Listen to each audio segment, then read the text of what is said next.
Hey guys, welcome back to the vlog. I wanted to just do a quick update on... Bear, seriously? I just wanted to update you on the situation from yesterday. Yesterday, I was feeling a little bit, defeated, and I had a difficult time, a difficult day, and I'd shared with you that I was just frustrated because I felt like... Just watch the vlog from yesterday if you haven't watched it yet. But anyway, the situation was, I had a great conversation with my administration today. It's a really good, solid, professional conversation. Every week we all sort of just, it started with sort of explaining each of us explaining our philosophy on a certain thing. And we came to some heads at some point, and we had to agree to disagree on certain things. But at the end of the day, everybody wants what's best for my students, and obviously I want the same thing, and compromise is reached. So I'm not having to give up small group instruction.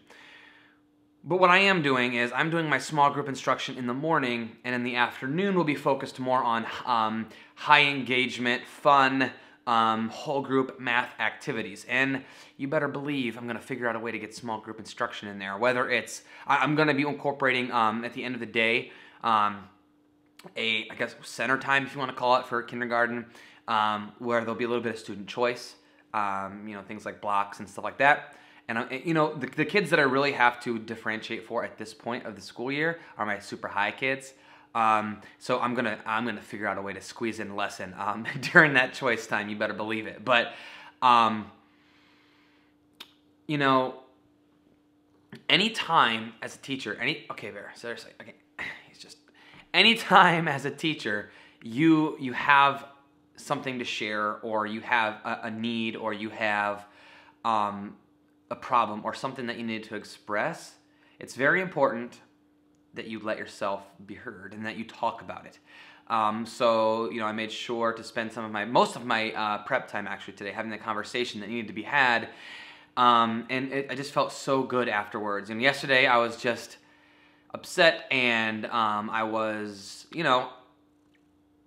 I needed to talk, but I think it was good that I wasn't able to talk about it yesterday to who I needed to talk about it to, because it gave me the night to sort of reflect and calm down, I guess. So anyway, I just think the situation is working itself out, and I feel good about things. I still have my same beliefs on students' misbehavior. Is, sometimes it's just the student's fault, and sometimes they're just being goofy and silly, and that's it, right? That's the end of the story. My behavior system now is very cemented in stone. It's working for most of the kids. And for the kids it's not working for, that's when you have an individual behavior plan for that child, and we're moving forward with that. I just get frustrated sometimes when, as we all do, when we spend so much time and put our blood, sweat, and tears into our lessons and into what we want to do, and it gets derailed so often. It just can be very frustrating. So that's what I wanted to just update you with today. I just wanted to give you a quick update so that way you weren't wondering what's going on. So I just want to let you know I had a good, productive conversation with my administrators. We have reached a good compromise where everybody feels good about it. I'm getting the support that I need. And I just want to say thank you so much for all of you who are commenting, sharing your opinions and thoughts, your experiences. I really appreciate it. It helped me get through yesterday. And this morning when I was reading the comments, and all day at my lunch I read some comments. And knowing that I have your support is really helpful as well. So I just wanted to say thank you from the bottom of my heart. Thank you. And let's, keep pushing on through the school year. Something I want to leave you with, a little tip here that this is sort of my teaching persona that I try to live by. I consider myself to be a no-nonsense nurturer. So what that means to me is I'm not accepting any nonsense, no goofiness, no silliness. There's a time and a place for that.